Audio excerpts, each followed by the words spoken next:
اعوذ باللہ من الشیطان الرجیم بسم اللہ الرحمن الرحیم وقال ربکم ادعونی استجب لکم صدق اللہ مولانا العظیم۔ معزز سامعین، السلام علیکم ورحمۃ اللہ وبرکاتہ۔ آج ہم بات کریں گے دعا کے حوالے سے کہ دعا اللہ کی بارگاہ میں مانگنا کرنا کس قدر فضیلت والا عمل ہے۔ اللہ رب العزت نے قرآن مجید فرقان حمید میں ارشاد فرمایا، وقال ربکم ادعونی استجب لکم، تمہارے رب نے فرمایا کہ تم مجھ سے دعا مانگو، میں تمہاری دعا قبول کروں گا۔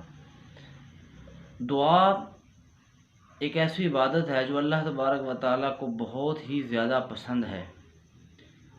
دعا عبادت کا مغز ہے اور بہترین عبادت جو ہے وہ دعا ہے۔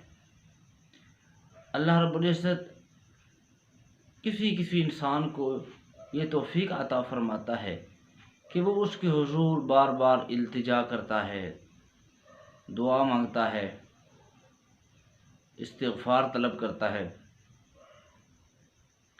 آقا علیہ الصلوۃ والسلام نے فرمایا کہ من فتح لہ باب الدعاء فتح لہ باب الرحمہ، کہ اللہ تبارک و تعالی جس پر اپنی رحمت کے دروازوں کو کھولنا چاہتا ہے تو اسے توفیق دیتا ہے کہ وہ اس سے دعا مانگے۔ یعنی جو رب سے دعا مانگ رہا ہے وہ بندہ سمجھ لے کہ اس پر اللہ کی خاص رحمت کا نزول ہو رہا ہے، اس رب کا خاص فضل اور کرم ہے کہ اس نے توفیق دی اور وہ اپنے رب سے مانگ رہا ہے، طلب کر رہا ہے۔ اللہ رب العزت کو یہ عمل بہت ہی زیادہ پسند ہے۔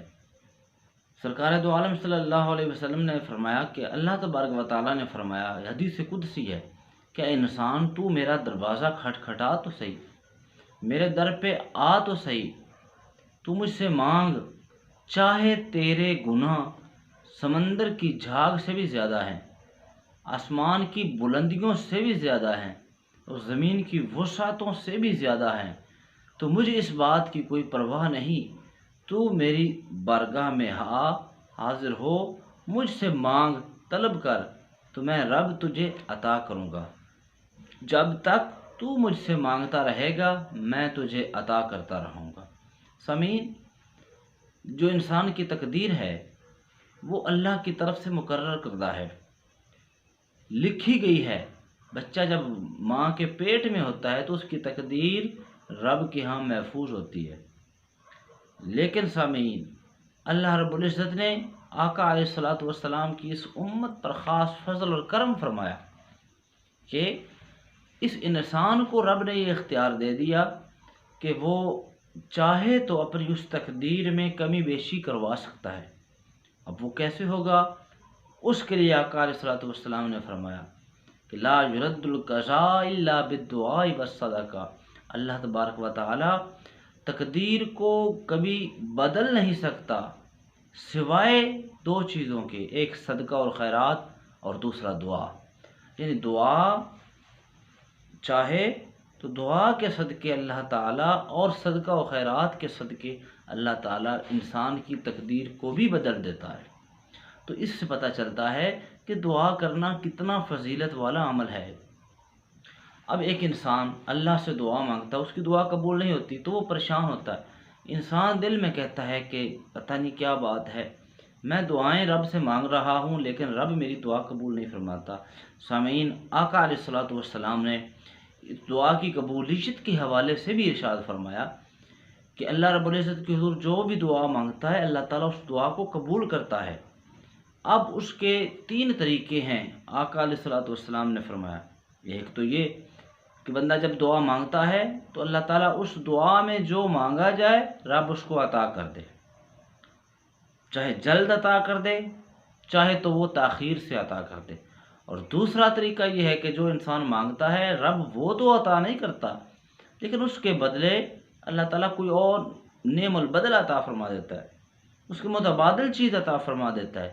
اور تیسری چیز ایسی ہے کہ جب انسان کوئی چیز مانگتا ہے تو اللہ تعالیٰ اس دعا میں مانگی گئی چیز عطا نہیں کرتا اور اس دعا کو رب کریم اس بندے کے لیے ذخیرہ کر لیتا ہے، جمع کر لیتا ہے۔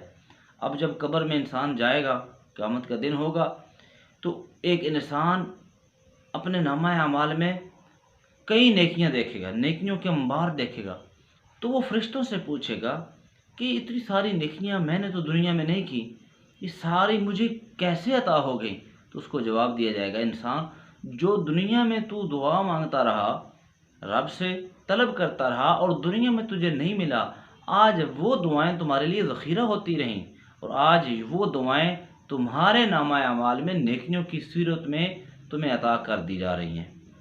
تو اس وقت پھر انسان کہے گا کاش کہ دنیا میں میری کوئی بھی دعا قبول نہ ہوئی ہوتی تو آج ان دعاؤں کے بدلے میں مجھے آج یہاں پر نیکیاں مل جاتی، میرا نامہ اعمال نیکیوں سے بھر دیا جاتا۔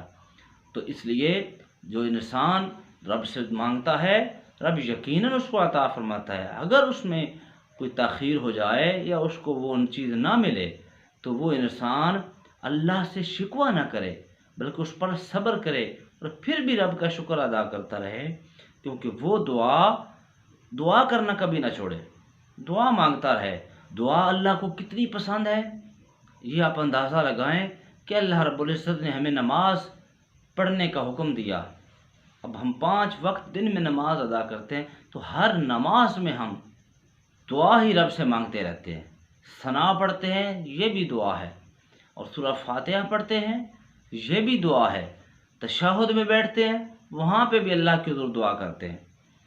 قرآن کا آغاز بھی دعا کے ساتھ اور قرآن کا اختتام بھی سورہ قل اعوذ برب الناس، یہ بھی رب کی حضور دعا ہے۔ تو اس سے اندازہ لگایا جا سکتا ہے کہ دعا کی کتنی اہمیت، کتنی فضیلت ہے اللہ کے ہاں۔ اللہ کو بندہ بہت مقبول ہے، بہت پسند ہے جو اللہ کی بارگاہ میں دعا ہی مانگتا رہتا ہے۔ اللہ سے مانگنا بڑا فضیلت والا عمل ہے۔ اب کوئی انسان کسی دوسرے انسان سے کوئی چیز مانگتا ہے تو کسی سے مانگنے پر انسان کی عزت گھٹتی ہے، انسان سے مانگنے پر عزت گھٹتی ہے، لیکن جب بندہ اللہ سے مانگتا ہے اور بار بار مانگتا ہے تو اس سے عزت گھٹتی نہیں ہے، بلکہ اس بندے کا مقام و مرتبہ اللہ کے ہاں اور بڑھ جاتا ہے، اس کی عزت مقام اللہ کے ہاں اور زیادہ بڑھا دیا جاتا ہے۔ تو اللہ سے مانگنے میں کبھی شرم نہیں کرنی چاہیے۔ کریم آقا صلی اللہ تعالیٰ علیہ وسلم آپ نے ارشاد فرمایا کہ رب بہت ہی زیادہ حیا اور شرم کرنے والا ہے۔ جب کوئی انسان ہاتھ اٹھا کر اس کی حضور التجا کرتا ہے، دعا مانگتا ہے، تو اس رب کو اس بندے کے اٹھے ہوئے ہاتھوں کا لحاظ ہوتا ہے۔ وہ شرم و حیا والا رب ہے، وہ شرم و حیا کرتا ہے، اس بندے کے اٹھے ہوئے ہاتھوں کو اپنی بارگاہ میں کبھی رد نہیں فرماتا، قبول فرماتا ہے۔